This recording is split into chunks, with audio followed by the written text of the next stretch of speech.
So, it continues. Hello there, welcome back to Max's Writing Advice Q&A. In tonight's episode, I have a selection of questions sent by viewers but like you, and picked through a random number generator. Before I go anywhere, I want to say that we've had a little bit of a redesign with this show, and there's gonna be a bunch of these coming out in the next couple of days. Why, Max? That is because right now, I have like two things that are coming up to my life really quickly, and that is moving for once. Yeah, I don't move like every 6 months for a particular series of reasons. I'm moving and then I'm going on a trip, so I have to prepare some videos, and it's hard to like, it's a little bit, I don't want to say dumb. It feels futile to prepare writer's life vlogs in advance because they're supposed to be about whatever is going on in my life.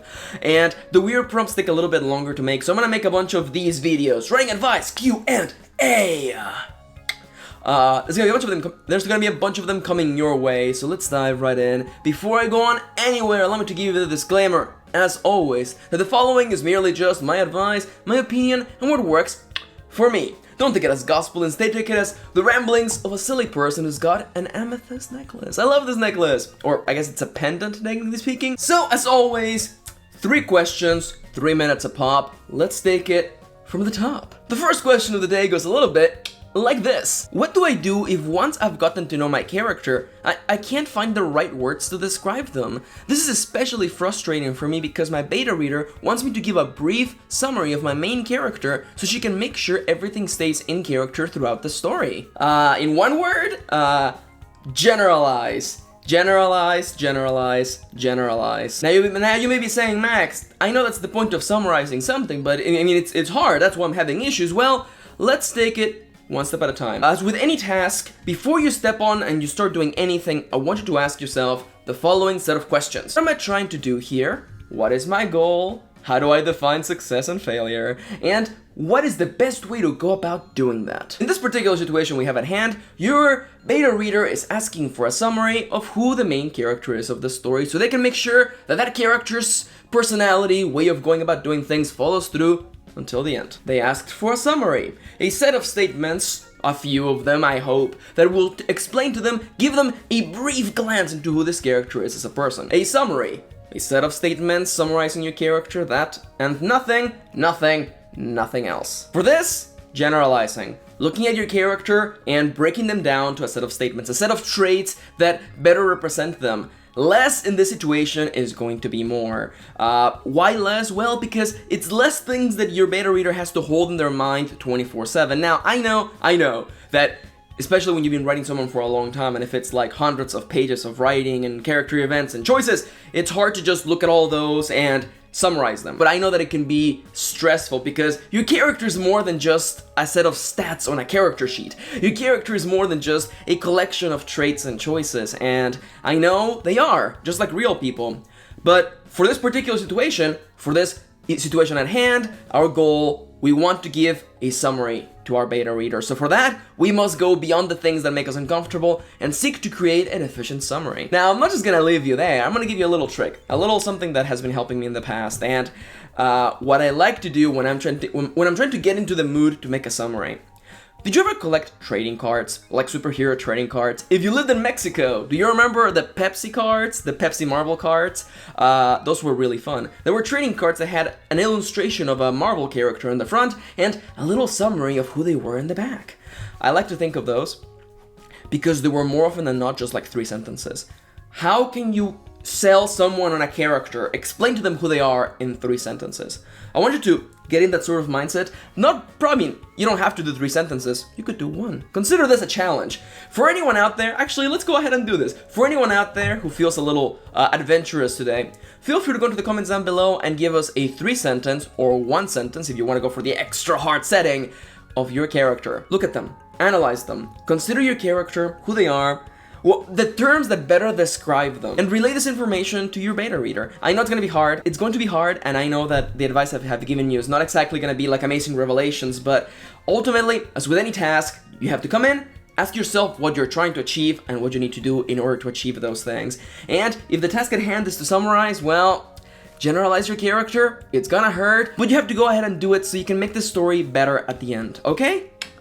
Okay. Question the second that goes a little bit like this. Can you world build too much? I've made a whole planet full of countries, but they'll only be mentioned in conversation. Can you world build too much? Yes. Yes, you can. I've talked about this in the past, but I honestly, like back when I first started writing, I would use world building, and I'm not saying you're doing this, I'm just saying I'm just relating my own personal experience, because that's all I got.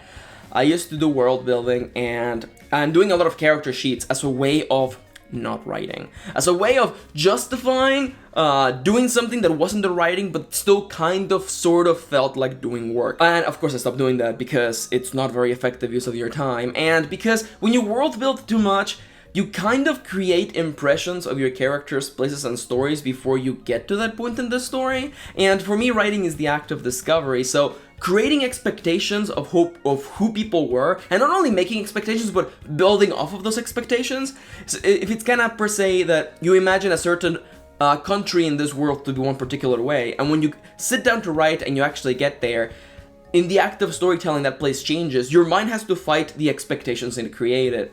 That's why for me, when I go into world building, I like to, I don't want to say do soft world building, because the main problem that I have with world building too much is that, or the problem of trying to do it so much, is that people think that they're saving themselves work, and that's not exactly true, because like you're still gonna have to revise the story, you're still gonna have to make sure that everything makes sense, and remember that nobody is going to read your first draft unless you choose to show it to them. You are free to experiment, to see how the story goes, to learn and develop as you go. You don't have to get it right the first time. You don't have to have an entire codex of rules of how this world works before you sit down to write. You don't have to do any of that. It's okay for the story to surprise you, and honestly, like, because there's this like implication through English courses in high school, primarily because those are the ones where I experienced this sort of expectation that all of the books you ever read were written by people who knew exactly 110% what they were doing, and everything was planned and staged. It was all a work.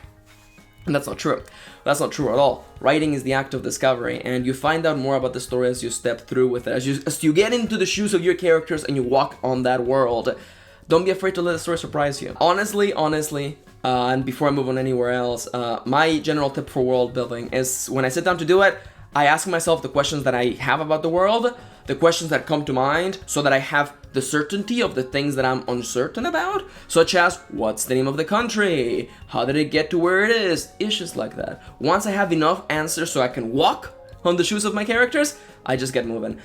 Because again, it's just the first draft. No one's gonna see it. You're not gonna share it with anybody. You have the time and space to revise it and make it perfect. Seriously, I find that a lot of writers are terrified of the first draft, and I used to be, until I found how liberating it is. No one is going to see it. You have all of the control, all of the power. Take your time, write the story, review it, and ask yourself, okay, I thought that this particular subculture within this country was gonna be like this, but I made a mistake. Let's fix it, make sure that it's fixed on all parts of the story, and move on forward. And then, when the story goes out, pretend that you did it right from the beginning, and they'll believe you. I swear, they'll believe you. And for the final question of our day, it goes a little bit, or rather precisely like this. How do you balance researching and writing? I am writing a book, but I don't know how to organize the research and write my book at the same time. I feel like I can't write more of the book without having to research more about the subject. In this case, Irish myths. Thank you so much for your time. Research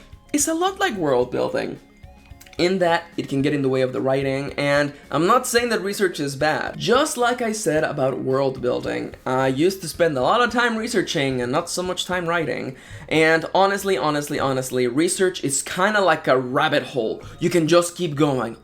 You can just keep going. You can keep researching until the end of days. That's why, again, as with any task, when I go into research, I come in with a set of questions, because you can't just be, I'm gonna research about this subject, because then you can just be there for the rest of your life. Come in with a set of questions. You want to know about X, you want to know about Y, and actually write down those answers, not just read a book. Write down those answers so you have them in your pile of research notes, and move on from there. Come in with questions and answers. You don't have to know everything about a subject, just enough to write a story about it. And of course, just like with the previous question, remember that you're only working on the first draft. You don't need to know everything, seriously. One of the things that I do when I'm in the middle of writing, at the bottom of whatever writing file I'm working on, I have a section for notes. Just like a line, and then images, notes of things that are coming to me, and notes for future or past chapters. Questions such as, how did character knows this? Or questions such as, how exactly does a sidearm work, and could it do the thing that happened on chapter 4? Giving yourself the questions, the fodder to get the answers that you need is the most effective way to go about doing things. And as I've said, it's just the first draft. You have time, you have space, you have all the control. Take it easy, write the story. It's okay to not know. And trust me, you can do tons of research and still somehow ending up not being correctly because new information comes about all the time. Basically the reason why I don't think I would be interested in writing a book about dinosaurs. Anyhow. I'm just waiting for scientists to be, fun fact, scientists discovered that dinosaurs never existed. But anyhow, I'm going too far. This is more like LP commentary than anything else. Again though, it's just the first draft. Jump in and write, take it easy. You have time. You don't have to have all of the answers right now. Write down your questions and seek to find those answers later, okay?